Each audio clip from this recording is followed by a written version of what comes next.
Well, hello again. Here's another daily dose. I'm Philip Steiger at thebest3d.com, and I want to finish this series, but I just can't seem to finish it. There's always something else that comes up on making textures that look a little bit like rock. Here's an example. Actually, here's an example that I want to turn into something like this. Right? I mean, we've seen how to use the gradients in additive, or rather in less than or greater than mode, so that you can create some nice basic crystallographic styles. One thing we haven't seen too much yet is how to create some nice little blobs or little dots that will turn into darker, like little holes and pits, and to make them appear. Well, actually we did cover that in part 2, how to make sure they only appear in one section here. But there's a whole lot of other ways, like in the bright section, and kind of fade away in the darker areas. There are a couple of other tools that I'd like to explore, and so let's dive right in. We'll start with this one. So this one here is just our starting point, and what I'd like to do is simply explore how I got those, this noise. This is actually what we call Z noise. So if I started from scratch and I didn't have that to begin with, again, it would look something like this. I would go to right click here to say, yeah, let's use the linear gradient tool, but normally that one goes from black to white, and I don't want it to go from black to white altogether, so let's P for playtime, and you can go to the opacity and reduce the opacity. See that here, maybe up to this level here, and then on this side same thing, go down. So now you have a gradient that's not going to go all over. It's going to stop when the opacity drops down to 0. Alright, so this gradient we can also smooth a little bit, and we get somewhat smoother transitions. Why is there a gardener in my backyard? Hold on a second, let me close the window. Yep, definitely one of those bloopers. Doesn't matter how good my coffee was today. Alright, so here's a couple of modes where this is a replace mode, so it's wherever you place it, it's still going to replace on top. And we saw that we can go use another mode, which is the greater than or the less than mode, in which case it's only going to show or add the portion of the gradient that's brighter than the pixels over which it's being laid. Alright, so if you start, for instance, from a really black picture, really dark, then just the bright part is going to be added, and if you crisscross them, that's where you get some nice sandstone crystal kind of appearance for the basic big shapes, right? This is great for the rough structure, not for the fine details, and the fine detail is where we want to add our little dimples and dots and holes. So I'm going to grab a snapshot of this as usual, store image, because you never know, it might be a good place to go back to. Eventually now the next stage will be to get to the point where we have all these dots and spots and some dirt on it, right? So let's go to this and see how to do that. There is a filter. There's actually a couple of noise filters here, but the one I'm looking for is not in the noise category, it's in the transform category, because it does a little bit more than that. And in there's one called Z noise. In French we call that the noise. Z noise is pervasive. If you overdo it, you can set the scale. The Z scale is like the range in which the values go. There's a couple of other things too. You can change the gradient, but of course you only see that if you apply it. So I have this checkbox here enabled, use the gradient. And then also depth Q may have some nice saying as to what it looks like. Basically the image on which we are is going to be used, right? So if you didn't use depth Q, you'd basically do your own thing. Although there is a little bit of an impact, you can still see some presence from the underlying image. But the Z noise does most of it by itself, unless you say you want to do the depth Q thing. So that's why it's really not just a noise filter in the noise category. It belongs in the transform category because it does some major transforms and does partly work with the image. Once you have the gradient chosen here, you can have all sorts of effects going with that. You can also do a map brush, which I have no idea exactly what that does. I'll have to experiment with that a little bit. Let's see some of these here. Okay.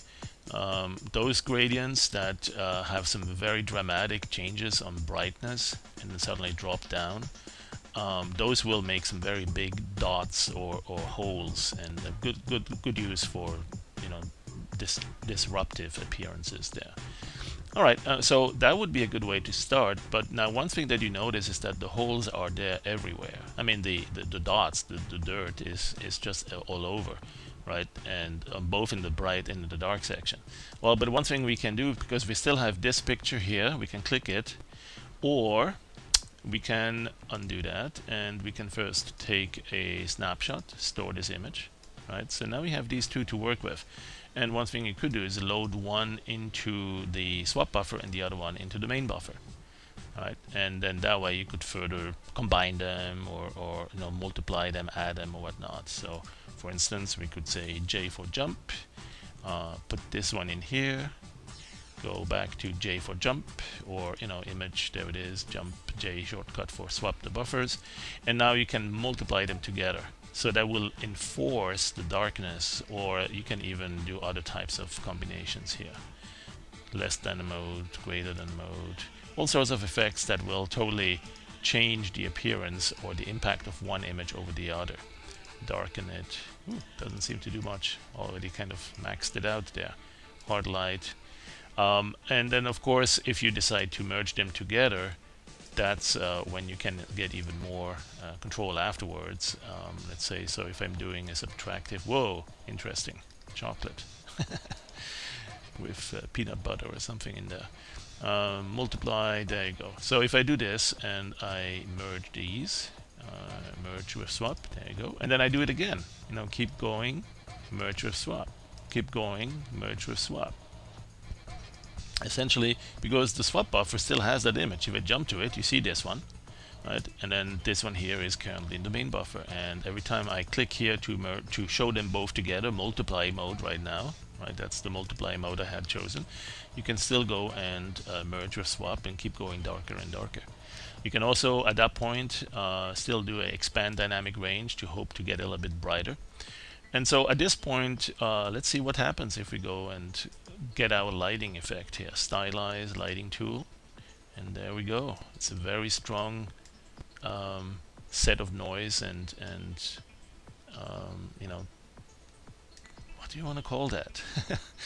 Well, it's very strong. And one thing you can do is perhaps raise the light source a little bit, reduce the amount of embossing. That's basically here the texture intensity. Oops, I think I'm outside of the capture zone here. There you go. The texture intensity, you may want to bring it up a little bit so it's not too intense on that.